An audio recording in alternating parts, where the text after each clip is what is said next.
robitoh, wadah untuk menyampaikan kritik itu. Ini tempat untuk kita memperbaiki diri. Jangan kamu tertipu dengan nasab. Wallah mas'uliyah. Renungkan. Hari kiamat kamu menghadap kepada Fatimah dengan wajah yang bagaimana? Hari kiamat kamu menghadap kepada Rasulullah dengan wajah yang bagaimana? Jadi kalau ada dari keturunan Alawiyin yang berbangga-bangga dengan nasabnya, tanpa memberikan satu kontribusi yang baik, akhlak yang baik, itu percuma. Kita tidak, bukan itu tujuannya. Bukan itu tujuannya. Rasul SAW juga. Jadi juga bukan tujuannya untuk membeda-bedakan antara ras. Sama kita sekali. berbeda dengan mereka. Karena Islam tidak mengenal kasta. Tetapi itu justru untuk mengetahui sumber berasal dari mana. Lalu tanggung jawabnya. Kalau tanggung jawab seorang katakanlah kalau sekarang dikatakan Habib, itu jauh lebih besar. Kalau dia harus memberikan satu uswah, keteladanan kepada umat, bukan harus minta dihormati, tidak. Justru harus menghormati. وقال شو العلوي إذا ما سلك مسلك العلويين ما هو علوي وإذا ما عمل بأعمال العلويين ما هو علوي وإذا ما تأدب بآداب العلويين ما هو علوي وإذا ما مشى في طريقة العلويين ما هو علوي وإذا ما تخلق بأخلاق العلويين ما هو علوي منين يقع في العلا وهو في الأسفل. Itulah jalan yang ditempuh oleh orang-orang tua kita, bukan dengan bermulut besar. Yang mungkin jadwal ceramahnya lebih banyak daripada jadwal belajarnya, yang terlena dengan pujian masyarakat sehingga melupakan belajar, yang terlena dengan penghormatan masyarakat sehingga kurang untuk menghargai orang lain, yang kurang mempelajari banyak ilmu sehingga pengen disanjung terus tanpa belajar ilmu agama, terutama yang muda-muda dari kalangan para sadaba Alawi. فهذه الإضافة وهذا النسب نسب فيه تشريف وفيه تكليف، والتكليف أكثر من التشريف في هذا الباب. لا تغتر بالنسب، لا تقل أنا من العيلة الفلانية أو أنا من القوم الفلاني أو أنا من النسب الفلاني وتتعالى به على الناس، ثم بعد ذلك تريد أن تكون داعية إلى الله سبحانه، تدعوهم إلى الكبر وهم إلى قلة الأدب. يا نساء النبي من يأتي منكن بفاحشة مبينة يضاعف لها العذاب ضعفين، فالسبة منك مثل سبتين من غيرك وأكثر، وإثم الكذبة منك أكثر من كذبتين من غيرك، وإرادة الشر للغير منك إثم أكبر من إرادتين من غيرك. Jangan sampai dalil maulid yang kuat dikotori dengan penceramah atau dengan tadi sekarang campur laki perempuan, joget dan sebagainya, yang sama sekali itu para ulama yakin 1000% mereka tidak akan membawakan dalil hujah untuk membela maulid yang model seperti itu pastinya. Ketika dakwah dijadikan sarana hiburan dan majelis-majelis ilmu dianggap membosankan. Ketika kegiatan keagamaan tidak lagi memperhatikan batasan-batasan syariat yang menjadikan bercampurnya laki-laki dan perempuan. Wali-wali Allah itu menyembunyikan karomahnya seperti perempuan menyembunyikan darah haidnya.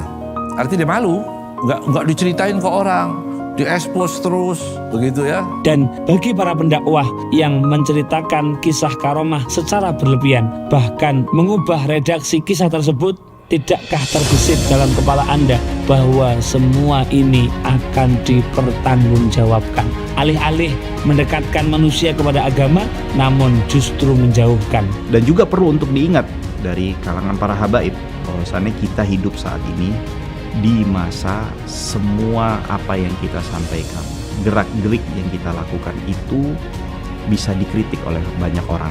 Maka dari itu penting dari kalangan para habaib itu untuk menampilkan keteladanan. Terlebih lagi ketika mereka sudah dinilai sering menceritakan tentang kisah-kisah keteladanan, keagungan leluhur dari atau pendahulu mereka.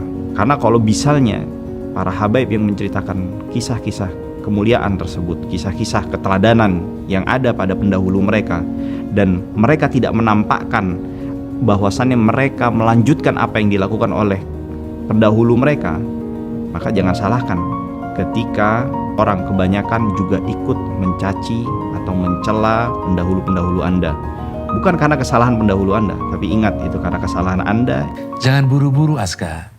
Biar yang hobi cerita karomah lihat dampak dari tindakan mereka.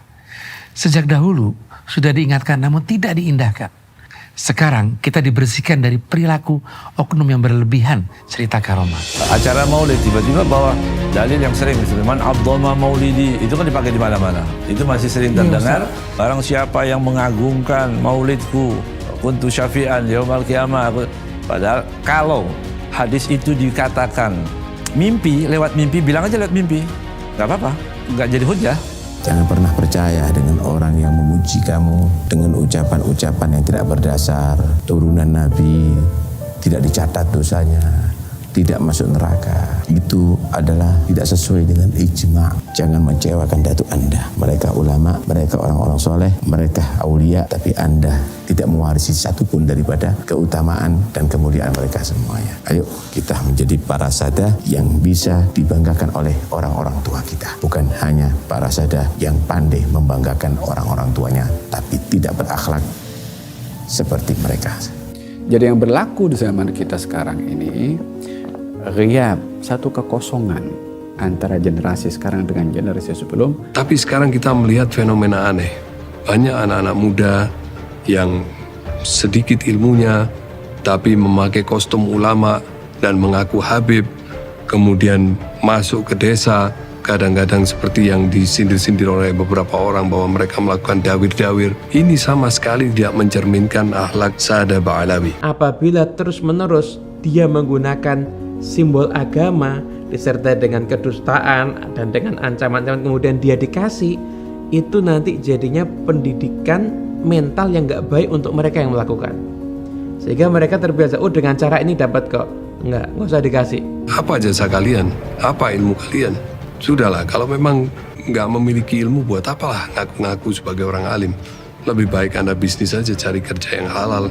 Apakah pada masa ini kita menghadapi krisis akhlak?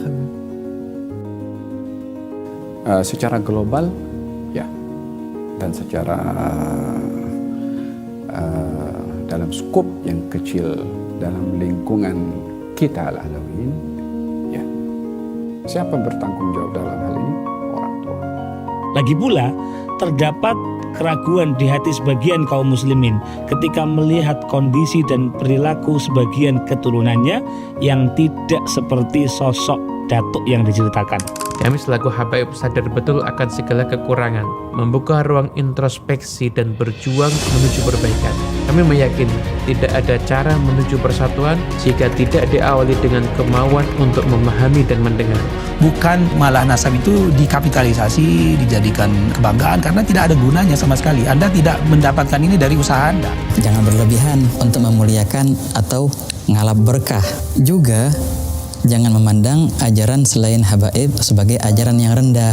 Jangan merasa benar sendiri. Habaib juga bisa salah. Gak semua dzurriyyat Rasulullah mengikuti ajaran datuk mereka. Kalau Allah biarkan, bisa lebih banyak lagi oknum seperti ini ke depan. Jadi kami sangat bersyukur dengan kritik-kritik seperti ini.